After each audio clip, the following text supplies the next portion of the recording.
May 7th, 2021. Colonial Pipeline.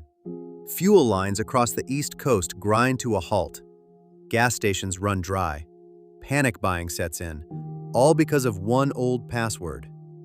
It had been sitting in an unrelated leaked password dump for months, and it opened a single VPN account nobody remembered was still active.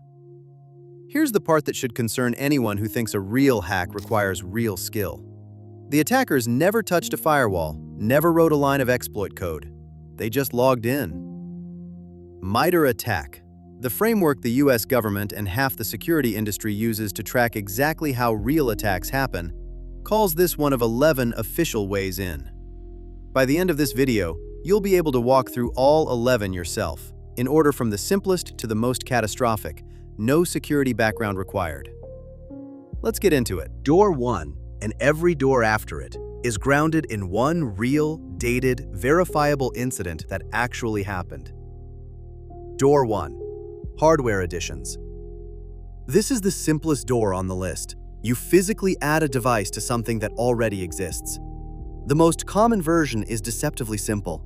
A thin plastic overlay snapped onto a gas pump or ATM card reader built to look exactly like the real slot. You swipe, it reads your card twice, once for the machine, once for whoever installed it. The FBI and Secret Service have run entire task forces on this because it's cheap, low skill, and it works on one victim at a time, forever, until someone notices. All it takes is a piece of plastic and 30 seconds alone with a machine. A skimmer only needs one careless second at one register. The next door doesn't even need you to touch anything. Door 2 of 11. Door 2. Wi-Fi networks. In July 2005, someone sat in a car outside a Marshall's in Minnesota with an antenna, cracking the store's weak wireless encryption from the parking lot. That single cracked network became a foothold into TJX's entire corporate network, the parent company of Marshall's and TJ Maxx. And over the next year and a half, attackers quietly moved through it, eventually stealing an estimated 45 million payment cards. The company's own security team didn't catch the intrusion until December 2006, more than a year later.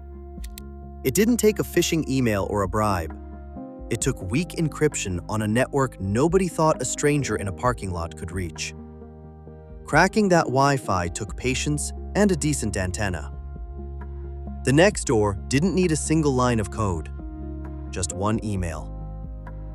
Door 3 of 11. Door 3. Phishing. The one everyone thinks they'd recognize. In 2013, an employee at Fazio Mechanical, a small HVAC contractor that served Target stores, opened an email attachment that looked like routine business correspondence. It wasn't. Malware quietly harvested the vendor's login credentials that happened to work on Target's supplier portal.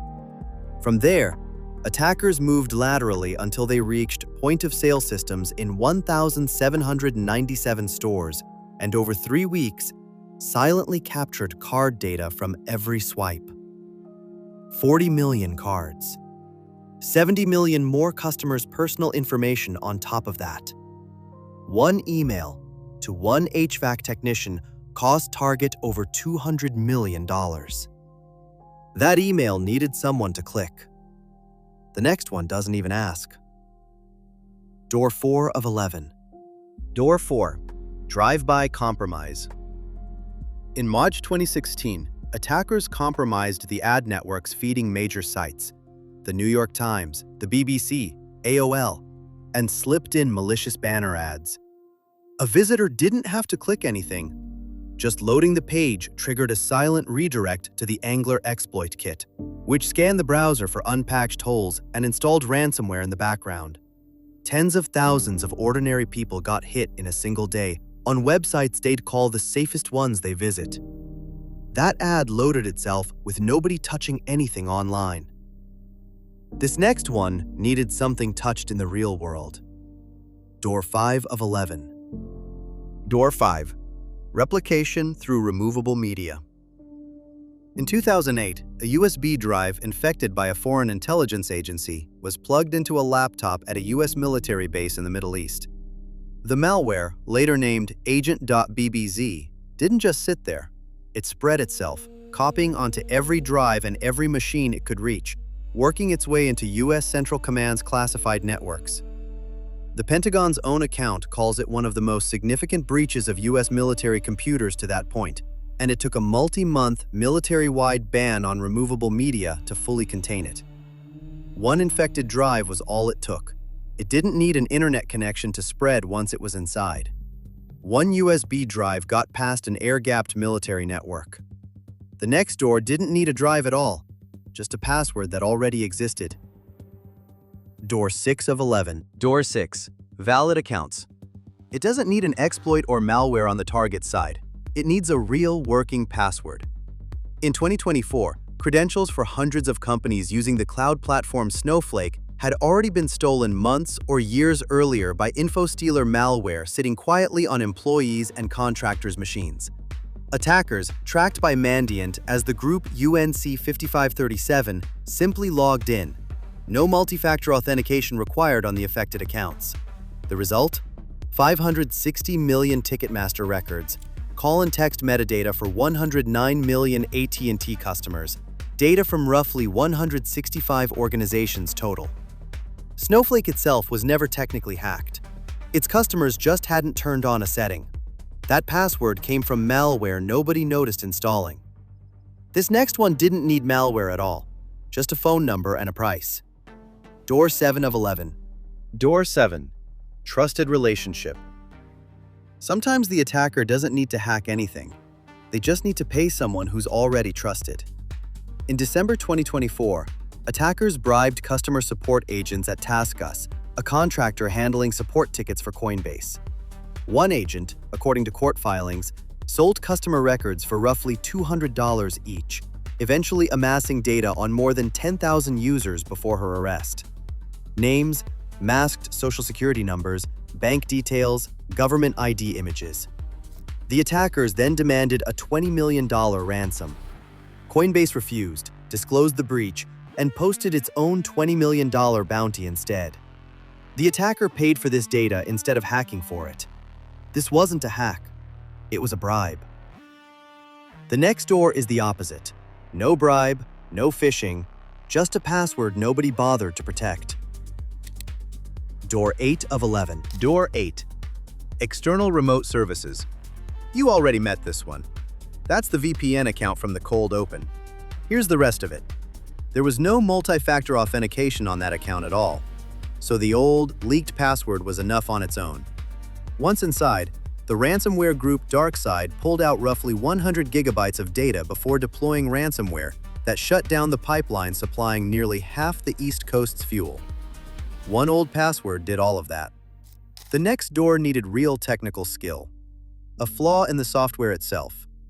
Door 9 of 11. Door 9. Exploit public-facing application.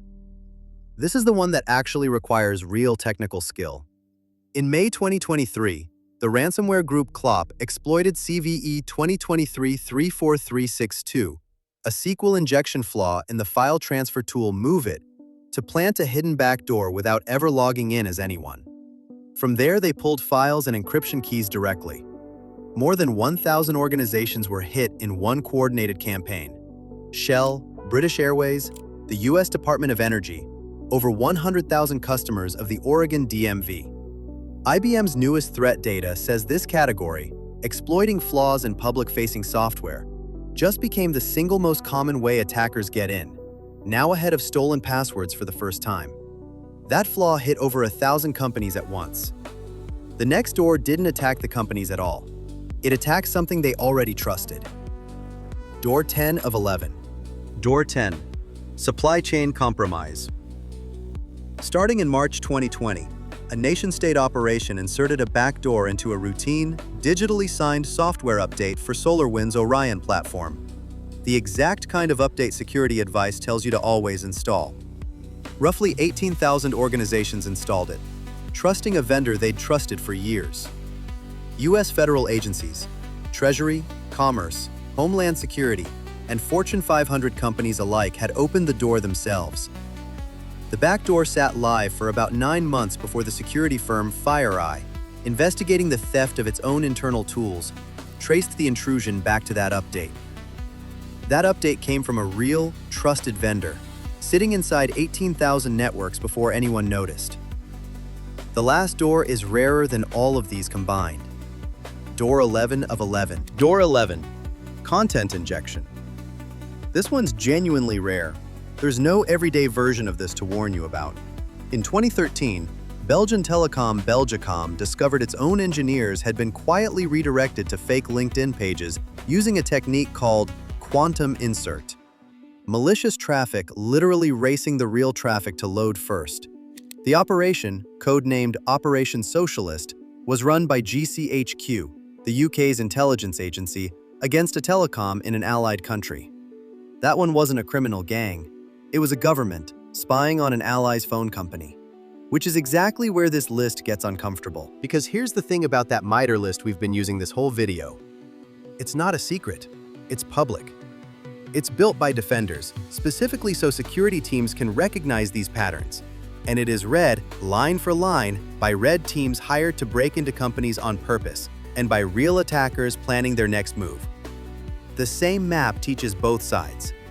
And it gets messier. The standard fix for Door 6, stolen passwords, is multi-factor authentication. But in 2022, an attacker bought one Uber contractor's password, then bombarded their phone with login approval requests for almost an hour, 40 notifications in 30 minutes, until the contractor, exhausted, tapped approve just to make it stop.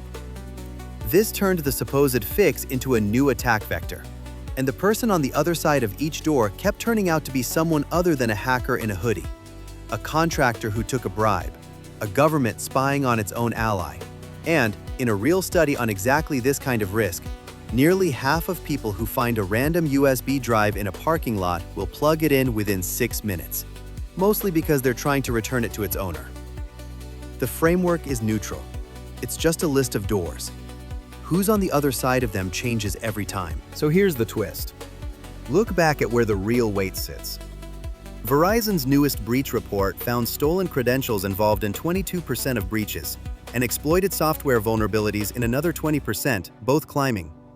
IBM's latest numbers put exploiting public-facing applications at 40%, now the single most common door of all 11, ahead of stolen passwords for the first time. Door 6 and Door 9, sitting comfortably in the middle of our list, aren't dramatic. Neither one has a nation-state or a spy agency attached to it. They're just common, over and over again. Meanwhile, Door 11, the government versus government traffic hijack, is vanishingly rare, reserved for the kind of target only an intelligence agency would bother with. You had to climb all the way to the most sophisticated, most expensive, hardest to execute door on this entire list to find something that actually feels like a movie. Everything doing real damage at scale right now is ordinary. A reused password, an unpatched login form. That's the pattern connecting all 11. Sophistication and frequency run in opposite directions. The doors that feel scariest are the ones you're least likely to face. The ones that actually get you are the ones you've stopped thinking about. 11 doors, dead simple to nation state. Hardware, Wi-Fi, phishing, a bad ad, a USB drive, a reused password, a bribe, an old VPN account, a software flaw, a backdoored update, and a spy agency's traffic hijack. If it was Door 6 or Door 9, you're not alone. That's where almost everyone actually gets hit. Subscribe for the next map. Same channel, same speedrun promise, next threat category. Fully sourced. See you there.